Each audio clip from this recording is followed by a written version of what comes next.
სახელითა მამისათა და ძისათა და წმინდისა სულისათა ამენ. წმინდა მამათა სწავლებანი შეგონებანი ყველაზე დახვეწილი და ძნელი ომის შესახებ, რომელსაც აწარმოებს ეშმაკი ადამიანის მიმართ. უფალი არა მარტო ჩადენილი ცოდვების გამო განგსჯის, არამედ გულის თქმების გამოც. სახარებაში წერია: ხოლო მე გეტყვი თქვენ, რამე თუ ყოველი, რომელი ხედვიდეს დედაკაცსა გულის თქმად, მას მუნვე იმოუშა მისთან, გულსა შინათვისსა. მათეს სახარება. ცუდი რამე რომც არ გააკეთო, ცუდი განზრახვის გამო, ღმერთი მაინც პასუხს მოგთხოვს. გარდა ამისა, ადამიანები ღმრთის წინაშე ფუჭი სიტყვების გამოც აგებენ პასუხს. არ შემიძლია არ ვთქვა ერთი ამბის შესახებ. ძალზედ გახშირდა ამ ბოლო დროს მრევლის შეკითხვები მასთან დაკავშირებით, რომ აპირებენ წასვლას სამსახურებრივ შეხვედრებზე. და ეს ძირითადად ხდება ქალაქ გარეთ. ეგრეთ წოდებულ კორპორატიულ შეხვედრებზე. ამ ბოლო დროს ძალიან მომრავლდა და ამიტომ მინდა ამის შესახებ ორიოდე სიტყვა თქვა. როგორც წესი, ასეთ შეხვედრებზე მიდიან ხოლმე ქმრები ცოლების გარეშე და ცოლები ქმრების გარეშე. და გასაგებია, იქ არის სუფრა, სასმელი, ცეკვა და ასე შემდეგ. როგორ შეიძლება, რომ ადამიანი გულის თქმების წოდვაში არ ჩავარდეს გინდა კაცი და გინდა ქალი. მით უმეტეს, როდესაც იქ სასმელი არის და იმართება ცეკვები. ამდენად ასეთ შეკითხვას მოძღვართან საფუძველიც კი არ გააჩნია. რა თქმა უნდა, ქრისტიანი ადამიანი უნდა მოერიდოს ამას. საერთოდ სასურველია, რომ ქალები ცალკე იკრიბებოდნენ, მამაკაცები ცალკე.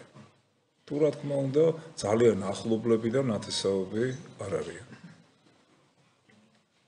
რადგანაც ასეთ შემთხვევაში იქ დაცულია ის წესი და კანონი, რომ ქრისტიანთა ასეთ შეხვედრებზე დაცული იქნება ზნეობრივი თვალსაზრისით ყველაფერი.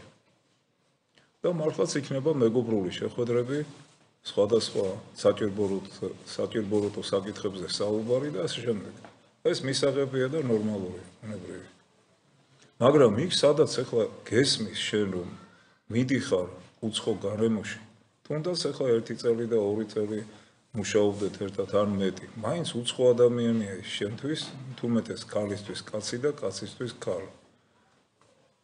და როცა ასეთ შემთხვევაში გონებას სასმელი მოეკიდება და მით უმეტეს ამასთან როკვა ახლავსთან, როგორ შეიძლება აქ გულის თქმაში არ ჩავარდე. ამიტომ უნდა მოვერიდოთ, რა თქმა უნდა მოვერიდოთ. და საერთოდ ასეთ შეკრებებს, გინდა ეს კორპორატიული არ იყოს, ყველგან უნდა მოერიდოს ქრისტიანი ადამიანი. ადამიანი ცუდი აზრების გამო დაიშება, ხოლო კარგი აზრებით ღმრთის წყალობას მოიხვეჭს. თუ მას გაჭირვებული ადამიანი შეეცოდება და გული დასხდება, რომ ვერ ეხმარება, უფალი ამ კეთილ სურვილს საქმე ჩაუთვლის. ვისაც წირვა ლოცვაზე დასწრება სურს, მაგრამ ვერ ახერხებს რაიმე ობიექტური მიზეზის გამო, უფლის მიერ ეს სურვილიც საქმედ შეერაცხება. უნდა ვიცოდეთ, რომ ბოროტ აზრებს კაცთა მოდგმის მტერი ეშმაკი ჩაგვაგონებს. თუ ადამიანი ამ აზრებს არ ახყვება, ღმრთისაგან საზღაურს მიიღებს. აზრი, რომელსაც წინ სიმშვიდე და თავდაბლობა არ უძღვის, ღმრთისაგან არ მომდინარეობს. ნუ რა ვიცით სულს, ნუ იფიქრებ, თორემ თავადაც ცუდი გახდები. როცა სულს ვფიქრობ ადამიანებზე, აი ესეთია, ესეთია, და სულ რაღაც სულს ეძებ ადამიანში, შენც ასეთივე გახდები შემდეგ. საჭიროა ღვაწლი და სიფხიზლე, რათა ფსალმუნების კითხვისას გონება, სული და სიტყვა ერთად იყოს, რათა კეთილ სურნელებას სიმყრალე არ შეერიოს. უფალ ზაქს უწმინდური აზრებით სავსე გული. კარგია თუ ჩვენ ეშმაკის მიერ ჩაგონებულ აზრებს უარყოფთ. ბოროტ სულს მხოლოდ ვნებებით სავსე ადამიანზე აქვს ძლიერი ზეგავლენა, ხოლო ვინც ვნებისაგან განიწმინდა, მას შორიდან ებრძვის. ადამიანებს, რომლებიც ცდილობენ სულიერად იცხოვრონ, მეტად დახვეწილი და ძნელი ომი აქვთ გადასატანი. ეს აზრების ომია. ცხოვრების ყოველი წუთი სულიერი ბრძოლა. შენ სულში ბოროტი აზრები თავიდანვე უნდა შეამჩნიო და უნდა მოიგერიო კიდეც. ადამიანს გული მუდამ რწმენით და თავდაბლობით უნდა ჰქონდეს გასხივოსნებული. წინააღმდეგ შემთხვევაში იგი ეშმაკის მზაკრობას ადვილად დაუჯერებს. შემდეგ რწმენაც შეერყევა, ამას კი სხვა ბევრი ბოროტებაც მოხვება, რომლისგანაც თავს ძნელად თუ დააღწევ. ილოცე და გამხნევდი, გულიც გაიმაგრე. სთან დაკავშირებით მინდა რომ თქვა, არის ხოლმე ესეთი შემთხვევები, როდესაც ადამიანი, განსაკუთრებით ახალგაზრდა ადამიანი, რაიმე მორჩილებას ვერ ასრულებს. და შემდეგ რიდის გამო მოძღვართან ცდილობს შეალამაზოს ეს თავისი სისუსტე, ან სულაც მოიტყუილოს კიდევაც. ასეთი ადამიანი ნელ-ნელა მიეჩვევა ტყუილს. თან მოძღვრის წინაშე კი არა, ღმერთის წინაშე. და შემდეგ დატოვებს კიდევაც ეკლესიას. ამიტომ რაც არ უნდა ძნელი სათქმელი იყოს, რაიმეს რომ ვერ ასრულებ, უნდა თქვა. უნდა აიღო კურთხევა, რომ რაიმე ლოცვა დამატებით თქვა, რაიმე ღვაწლი იტვირთო, რომ ესა თუ ის მორჩილება შეასრულა. ნუ დაუშვებთ, რომ ლოცვის კითხვისას გონება სხვაგან ქროდეს. მშფოთვარე აზრები თავიდან მოიშორეთ და ისე ილოცეთ. შრომაა საჭირო, უფალსა ვევედროთ, რომ მისი შემწეობით აზრებს გაუმკლავდეთ. როცა ეკლესიაში ან სახლში ლოცულობ და გონება გეფანტება, ეშმაკის ხრიკებისაგან თავის დასაღწევად გაიხსენე, რაოდენ მარტივი და უბრალოა ჭეშმარიტება. შენს თავს უთხარი, მე მწამს იმისი, რასაც ვითხოვ.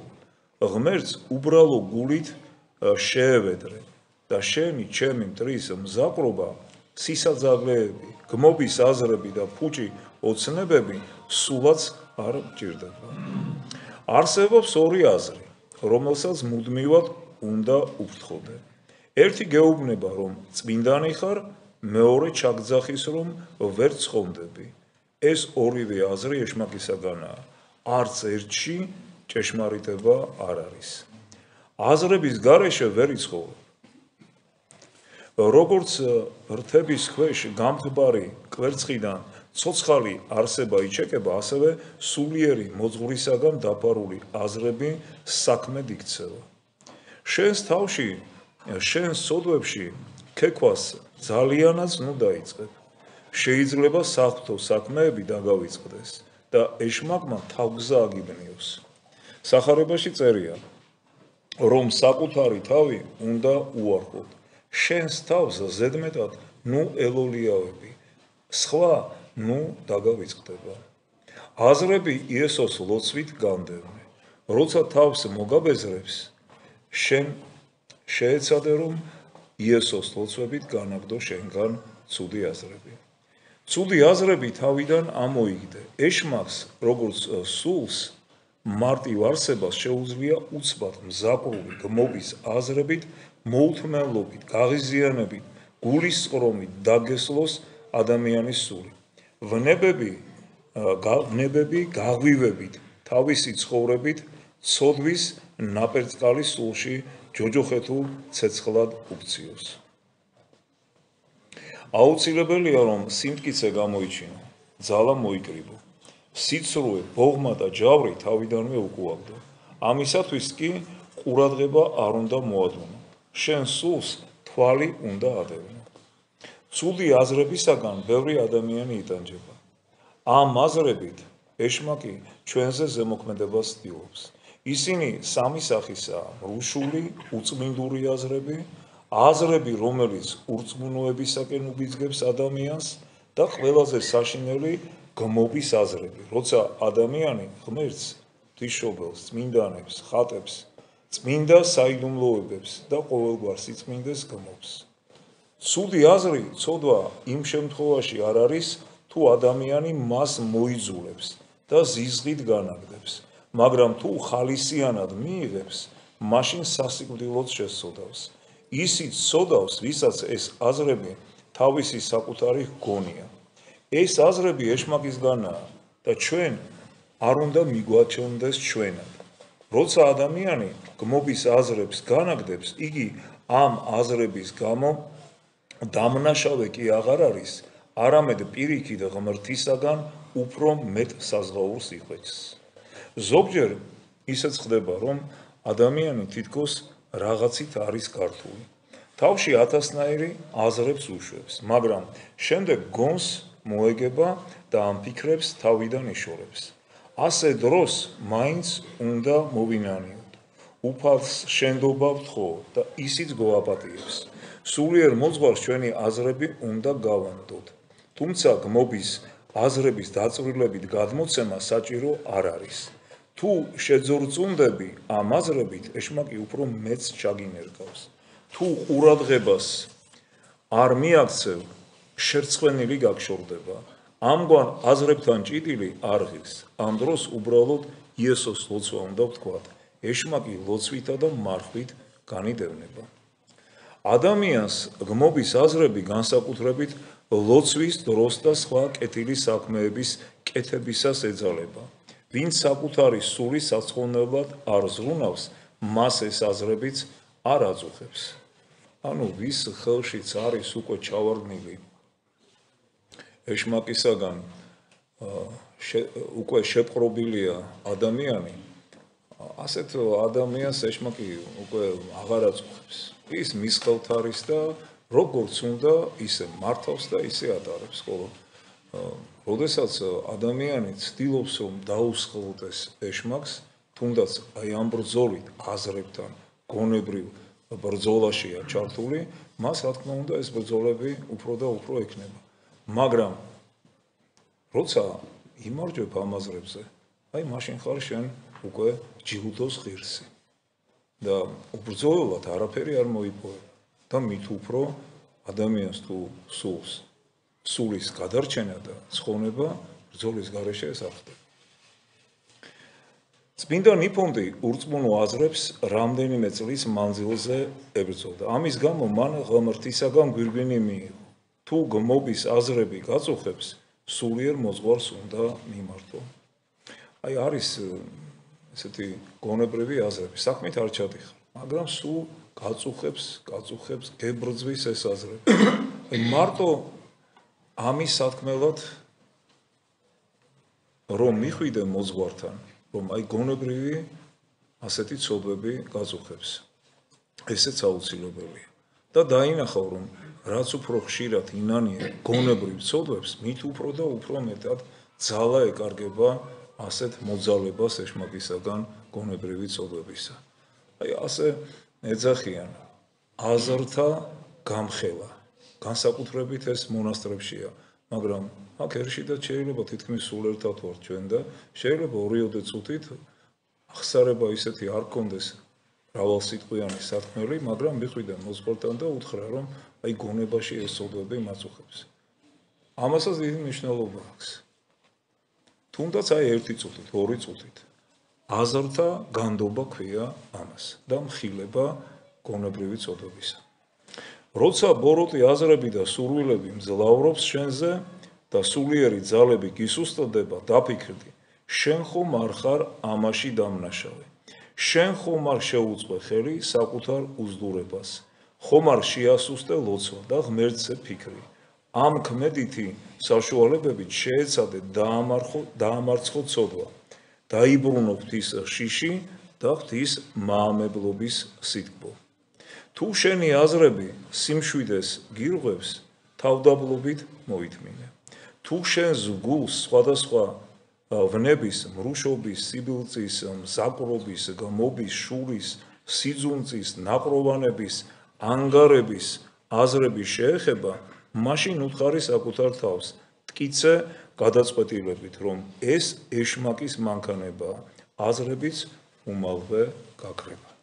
აი ასეთია შეგონებანი წმინდა მამების გონებრივ წოდებებთან დაკავშირებით და შევეცადოთ, რაც მოვისმინოთ, ის ჩვენს გონებაში დავნერგოთ, ჩვენს ცხოვრების წესად არც.